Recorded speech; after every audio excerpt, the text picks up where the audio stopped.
Salut à tous, le journal du foot de ce mardi 15 septembre. Lionel Messi entre à son tour au club des milliardaires d'après le célèbre magazine Forbes qui vient de dévoiler le classement des plus gros salaires de l'année. Lionel Messi vient de franchir la barre du milliard de dollars de revenus empochés en carrière. La star du Barça imite ainsi Cristiano Ronaldo qui avait lui aussi passé ce cap symbolique il y a quelques semaines. L'Argentin a gagné 126 millions de dollars en 2020 entre son salaire au FC Barcelone et ses contrats de sponsoring. Avant les deux footballeurs, seuls Michael Jordan, Tiger Woods et Floyd Mayweather avaient atteint le milliard de dollars de gains en carrière. Les suites du Classico bouillant disputé dimanche soir et remporté par l'OM. Et tout d'abord le mea culpa de Neymar. Le Brésilien a publié un long message pour revenir sur les incidents survenus au Parc des Princes. La star du PSG persiste et signe à propos de ses accusations de racisme contre Álvaro González, mais il regrette son comportement sur le terrain. Durant le match, je voulais répondre comme toujours en jouant au football. Les faits montrent que je n'ai pas réussi. Le racisme et l'intolérance sont inacceptables. Aurais-je dû l'ignorer ? Je ne sais pas encore. Aujourd'hui, la tête froide, je réponds oui. Le gars était un imbécile et j'ai aussi agi comme un imbécile en me laissant impliquer là-dedans, a écrit le Brésilien avant d'interpeller directement Álvaro. Nous nous reverrons et ce sera à ma façon de faire, jouer au football, a prévenu le Parisien. Comme le PSG avec Neymar, l'OM a pris la défense de son joueur dans un communiqué et assure que l'Espagnol n'est pas raciste. Le joueur a reçu des menaces de mort depuis dimanche soir après la diffusion de numéros de téléphone de lui et ses proches sur les réseaux sociaux. C'est maintenant la commission de discipline de la Ligue qui va devoir trancher, mais pour le moment, les images du diffuseur Téléfoot ne permettent pas de confirmer d'éventuels propos racistes. Même chose pour le supposé crachat de Di Maria en direction d'Álvaro.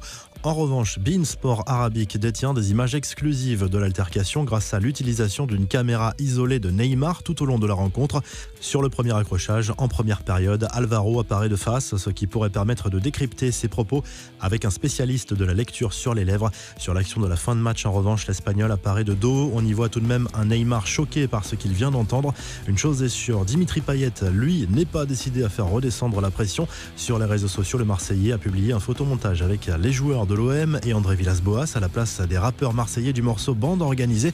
On y voit Álvaro González tenir un chien dans ses bras avec la tête de Neymar. Leonardo, lui, s'est adressé aux joueurs ce lundi avec un discours positif et mobilisateur. Il leur demande de rester unis en cette période difficile. 2 défaites sans marquer pour ses 2 premiers matchs de championnat, ça n'était plus arrivé au club de la capitale depuis 1978.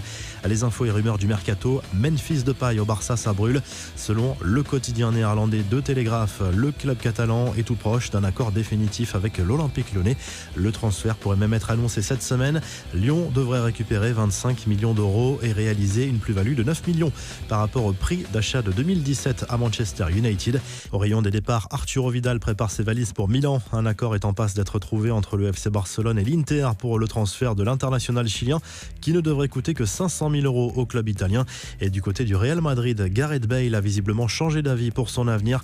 Selon la Cadena Ser, l'international gallois se serait fait à l'idée d'un départ afin de pouvoir retrouver une place de titulaire loin de Madrid. Manchester United est intéressé avec un possible prêt à la clé d'une saison. Les infos en bref, si sa présence est espérée pour dimanche à Nice, Kylian Mbappé est encore privé de match contre Metz après avoir été testé positif au coronavirus la semaine dernière. En revanche, il y a quand même de bonnes nouvelles pour le PSG. Icardi, Marquinhos et Navas devraient effectuer leur retour pour ce match en retard de la première journée qui sera joué mercredi soir. Par ailleurs, le PSG fait l'objet d'une série de documentaires dont le premier épisode est disponible sur Amazon Prime Video depuis ce mardi. Documentaire consacré au parcours du club parisien jusqu'en finale de la Ligue des Champions. La revue de presse, le journal L'Équipe évoque encore très largement le Classico en attendant l'annonce des sanctions pour les joueurs expulsés en fin de match. Les deux clubs ont publié des communiqués pour soutenir les joueurs impliqués dans la polémique. Neymar côté parisien et Álvaro côté marseillais. Leonardo et Tourelle sont sous pression de l'actionnaire selon le quotidien sportif. France Football se penche sur la face cachée de Kylian Mbappé avec un portrait plutôt bienveillant. Petits et grands secrets dévoilés en grande partie grâce au témoignage de plusieurs proches du joueur du PSG.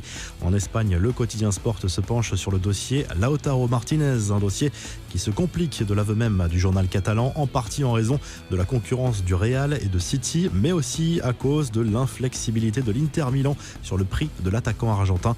De son côté, AS en remet une couche sur le potentiel transfert de Kylian Mbappé au Real Madrid dans un avenir plus ou moins proche. Le quotidien sportif est persuadé que le club merengue garde l'avantage dans ce dossier pour une signature en 2021. La présence de Zidane, la possibilité de se rapprocher du Ballon d'Or ou encore de gagner la Ligue des Champions sont autant d'arguments mis en avant par le journal. En Italie, la Gazzetta dello Sport se penche sur la lutte pour le titre pour la saison à venir. Cristiano Ronaldo et Romelu Lukaku auront un rôle important à jouer pour mener la Juve et l'Inter au sommet, mais attention aux outsiders comme le Milan AC, la Lazio ou encore l'Atalanta Bergame. Vous retrouvez l'actu foot sur topmercato.com.